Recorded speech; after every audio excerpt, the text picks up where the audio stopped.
Now then, there's a few ways in which you can set up a car amplifier inside your home, and one of those ways involves the use of a PC power supply. I'm going to set up my car amplifier in my house the way I set it up in my car. Oh, and by the way, I'm using manual focusing and zooming. I do this manually each and every time. I'm doing it with one hand. Practice makes perfect. I suggest you do a little research if you wanted to use one of these the way they're supposed to be used, but it goes along the lines of connect all the yellows together, connect all the blacks together.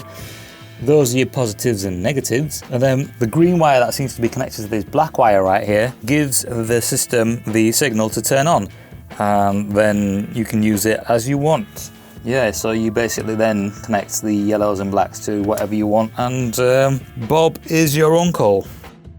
So this right here is the top of my house. I'm going to try to get up there even though I don't have a ladder.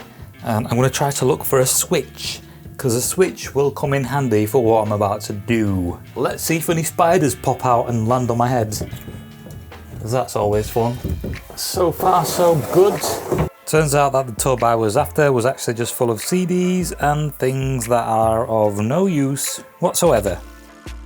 So what I thought I had in that tub was bits of electronic parts and stuff, you know, like random wires and screws. I was looking for a switch, like something like this, only obviously not like this. But then I realised that under the stairs, I actually have this, and this is supposed to be some sort of a light switch, but obviously there's no bulb attached to it, and the end of this wire is not connected to anything, so maybe I could take that apart. Okay, so I've taken it off of the wall. So this is an old school piece of crap, and you can tell, well, I can tell, I think mainly because of this switch. And also, I don't know what else. This is the wire that's attached to it. No shit. Make sure it's turned off. I think that's off. So that's what it looks like on the inside. How do I detach this? That's going to be a bit of an issue. Hang on. Let's turn this. Ooh, spongy. So now the switch is detached. The switch is too long, so I'm going to have to unscrew this. And then this comes out, yes.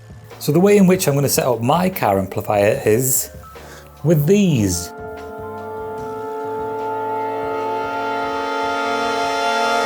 And now it's time for the fun part.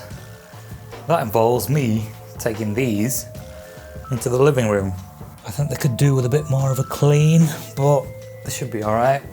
By the way, these are fully charged and ready to do some damage. Although I don't think I'll be doing any damage in my living room. Plus my neighbours at home. Could do with just vacuuming that bit. Cat hairs get everywhere. That's enough vacuuming for this week. Here we have number 1. And here's number 2. So now I'll move some of those weights out of the way and we will get started on connecting the amp. There we go, how's that? Is that any good? Is that better? Is that going to bother the wife? How about this? Or even that? Or this? Or this? Or those? What I'm going to do is I'm going to connect them like this. That's there, and same for this side. Let's have a look at these first. This one has ends like that with a gap, so they don't need, the bolts don't need to be completely taken off. This is supposed to go under the plate, and there is no plate on this one. Weird. Actually, that's not as bad as I thought it would be. Now it's time for this side. I've got to completely take this out, connect it like so. This is what boredom does to me. What does boredom do to you? Keep it slightly loose because we've got to connect the amplifier. So because the amplifier has 2 grounds and 2 positive connections, I need 2 of each wires. So that's going to be fun. This can go there and that can go there. Got to put that in first because it's falling out of the bottom. Usain Bolt, you see that little bolt? I've got to put this under there like so. It kind of slots under there. Right, now I can put that there, and where's the other one?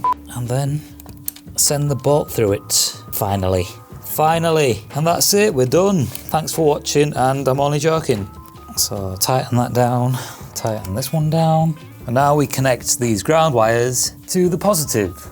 Could you imagine? Ah, son of a bitch. So now we're going to connect the positives. The ends of these are covered, by the way, which is good because we don't want these ones touching anything. Although in your house it doesn't really matter because nothing is connected to the grounds apart from these wires that you've connected. Put that under there, like a saw. Now the other pain in the ass, and that bolt has not fallen out, which is a miracle. Put this into position properly, and then the bolt falls out. There we go, that's back in, and now we put our fingers there and tighten this. This was actually the ground that was connected to the chassis in the car. I don't need that, so the wife will be extra pleased that there's only this in the living room. If I spin the camera around, I actually have a wire back here somewhere. I can just about see it. I think I'll use this for the remote wire. I think this should do just fine. And now it's time to change tripods. Literally just spent 15 minutes looking for Allen keys and they're on the other side of the living room. So now all we do is connect these. That's too big. That's the same size. And this is the right one. So one of the cons of doing this indoors is that sometimes these copper strands can come off and end up going into your carpet. If you don't have carpet, they'll end up in your socks. And if you're not careful, they'll end up in your fingertips. So just got to make sure this is actually ground, and it is. And I'm going to connect the ground first because no reason whatsoever. So this is spinning that way. As I insert it, turn it in the opposite direction that these strands are spinning in. As I put it in, I've got to turn it anti-clockwise and like so. That went in nicely. And next we do the other ground. So same procedure, twist these in one direction and then turn the wire in the same direction. As you insert it, you want to twist it the opposite direction. Twisting, and it's sort of doing it itself.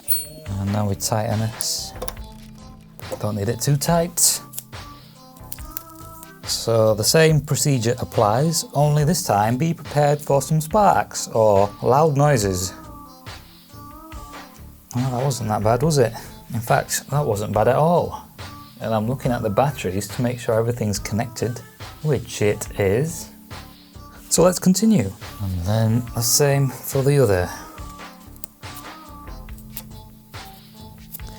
Yeah, I think I'll need to vacuum the rest of that, so let's just leave this because that's a bit of a time waste. Well, there we go. And now the only one that's left is the remote wire. There's the switch I'm going to use.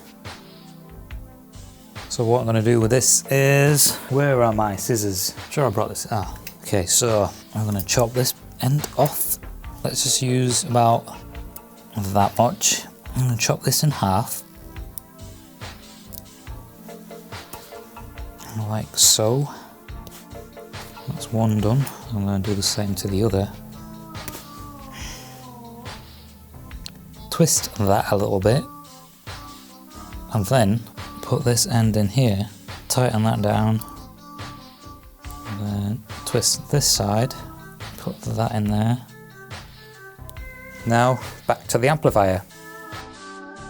So now I'm going to loosen this one just a bit and I'm going to try to slip this into there